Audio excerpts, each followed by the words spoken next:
ఒక డైరెక్టర్ వెళ్ళి ఒక హీరోకి కథ చెప్తాడమ్మా, హీరో ఓకే అంటాడు, వాళ్ళిద్దరూ కలిసి ప్రొడ్యూసర్ని పిక్ చేస్తున్నారు. ఇప్పుడు ప్రొడ్యూసర్ వెళ్ళి హీరోకి లేకపోతే డైరెక్టర్కి అది పోయింది. మా కథ ఇక్కడ ఉంది. రివర్స్ టెండరింగ్లో డైరెక్టర్ వెళ్ళి హీరోకి కథ చెప్తే హీరో ప్రొడ్యూసర్ని పికప్ చేస్తాడు. నేను పలానా కథ విన్నాను, బాగుంది, మీరు వినండి, నచ్చితే మీరు చేయండి.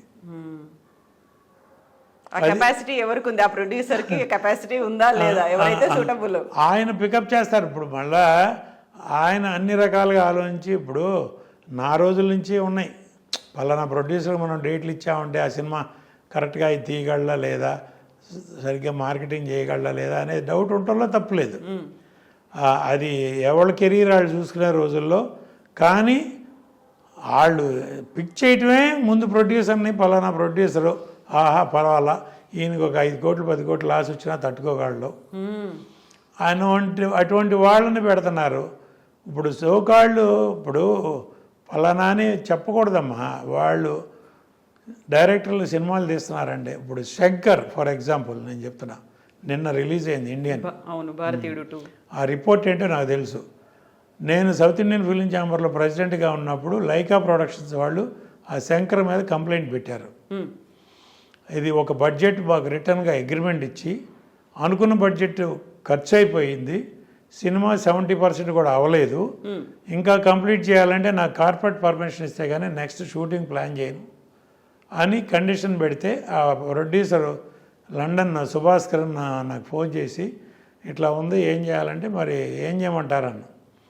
మేము కంప్లైంట్ పంపిస్తాం, మీరు టేకప్ చేయండి అన్నారు. చేశాను, వాళ్ళని పిలిపించాం, మాట్లాడాం. తర్వాత వాళ్ళు మళ్ళీ డైరెక్టర్తో గొడవ ఎందుకులే అని కాంప్రమైజ్ అయ్యి ఏదో ఒక బడ్జెట్ అనుకుని కంప్లీట్ చేసి, ఆ అనుకున్న బడ్జెట్లో కూడా అవలా. తర్వాత 236 కోట్లు అగ్రిమెంటు, 230 తర్వాత ఇంకొక 150 కోట్లు ఎక్స్ట్రా ఇచ్చేదట్టు ఆ సినిమా కంప్లీట్ చేయడానికి.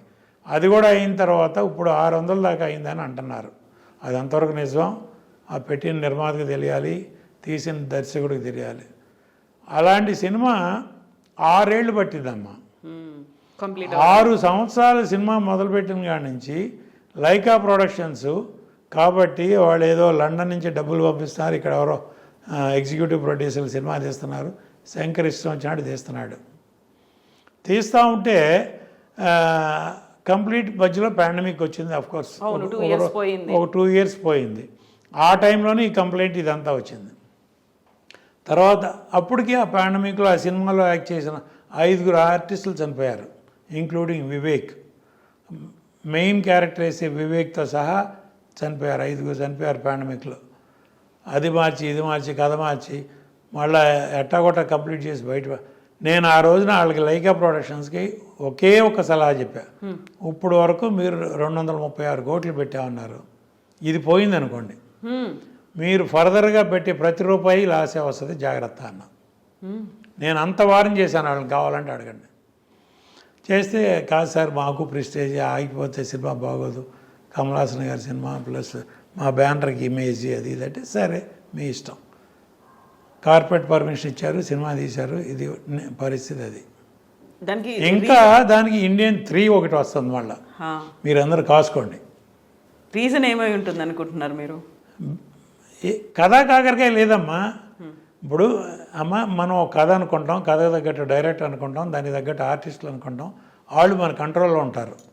నేను సినిమా తీసే రోజుల్లో అమ్మ నా కథ మొత్తం డైలాగ్ వర్షన్తో సహా రెడీ అవ్వాలి. స్క్రిప్ట్ రీడింగ్ 2-3 సార్లు చేసేవాడిని. ఒక సినిమా చేస్తానే ఇంకో సినిమా పని చూసేవాడిని నేను.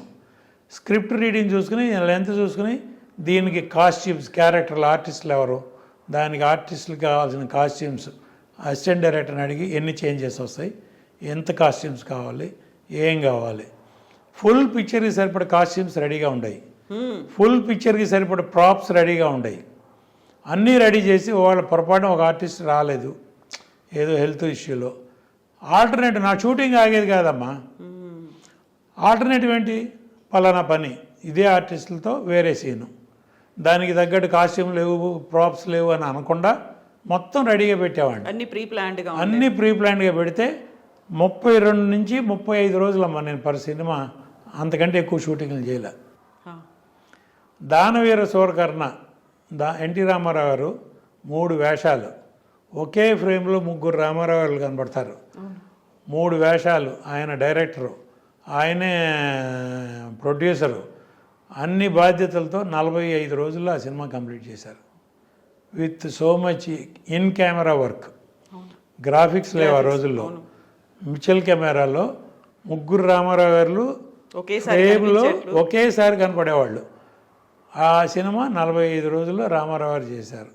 ఒక డెడికేషన్ అమ్మ. అదే ఇవాళ 6 సంవత్సరాలు కాదు 10 సంవత్సరాలు ఇవ్వండి ఎవరైనా తీయమని చూద్దాం. ఇంపాసిబుల్ అనమాట. అంటే ఒక రకంగా మాట్లాడితే టెక్నికల్గా పెరిగిపోయింది, ఇండస్ట్రీ పెరిగిపోయింది, టెక్నాలజీ పెరిగిపోయింది. మీ కథలు పెరగలేదు కదమ్మా. అమ్మే, నాన్నే కదా. మీకు అయ్యే కథలు కదా. ఎట్టా చెప్తారో ద వే ఆఫ్ టెల్లింగ్. మీరు 100 కోట్లు రిస్క్ చేసి ఆ 100 వస్తాయా రావా అని భయపడే బదులు 10 కోట్లు 10 సినిమాలు తీయండి. 10లో 5 సినిమాలు పోయినా 5 సినిమాలు మనం కాపాడతాయి. ఇట్లాంటి ఒక్క సినిమా పోతే మన గతేమాను. లైకా వాళ్ళు కాబట్టి తట్టుకున్నారమ్మా. అదే ఇంకొకటైతే ఈ మధ్య కాలంలో హైదరాబాద్కి సంబంధించి చిన్న చిత్రాలు లేవు, సింగిల్ స్క్రీన్స్లో మేము ఏం ప్రదర్శించుకోవట్లో తెలియట్లేదు, అందుకని మేము కొన్ని రోజులు బంధిస్తున్నాము, సింగిల్ స్క్రీన్ థియేటర్లు కొన్ని రోజులు పనిచేయవు అన్నారు. ఇదే రీజన్ కదా? అదే చెప్తున్నానమ్మా. ఇప్పుడు పెద్ద పెద్ద సినిమాలు డిస్ట్రిబ్యూటర్లు కూడా కొంటలేదని చెప్పి అంటారు. చిన్న సినిమాలు ఇప్పుడు తమిళ్ మలయాళంలో చిన్న సినిమాలమ్మా 10 కోట్లలో తీసిన సినిమా 200 కోట్లు కలెక్ట్ చేస్తాను. ఆ మాత్రం తెలివితేటలు క్రియేటర్స్ మన దగ్గర లేరా?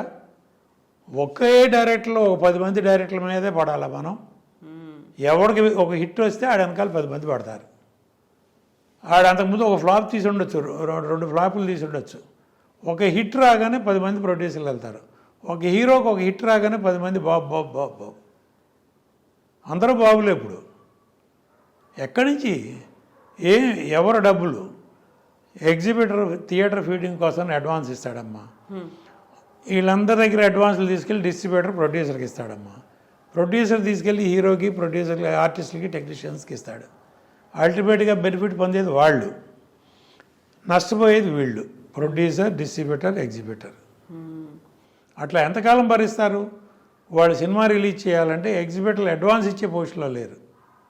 ఎంత అడ్వాన్స్ ఇవ్వాలంటే నాకు 500 కోట్లు అయింది కాస్టు, దాని మీద 600 కోట్లకి నేను అమ్ముతాను సినిమా, 600 కోట్లు అడ్వాన్స్ కావాలి.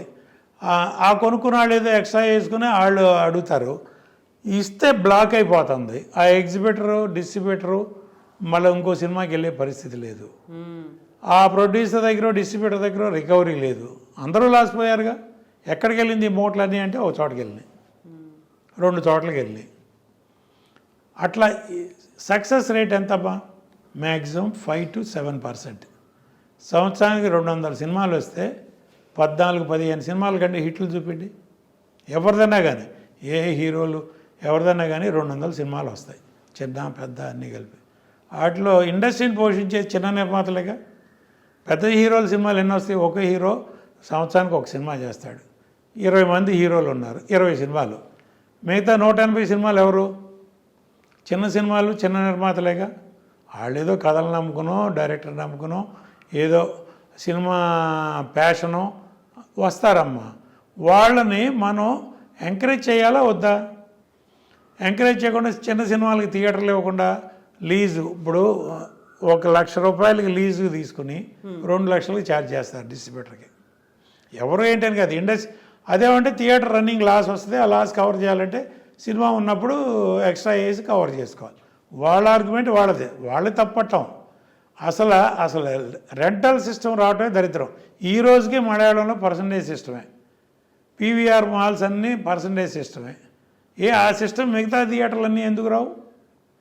ఎంతన్నా రాని, సినిమా హిట్ అయితే ఒక రకం రెవెన్యూ వస్తుంది, ఫ్లాప్ అయితే ఒక రకం రెవెన్యూ. 100 రూపాయలు వస్తే 50 రూపాయలు తీసుకుందాం. ఆ 50 రూపాయలనే నేను బతికానో లేదో నా తిప్పలో, మీరు బతికారో లేదో మీ తిప్పలో.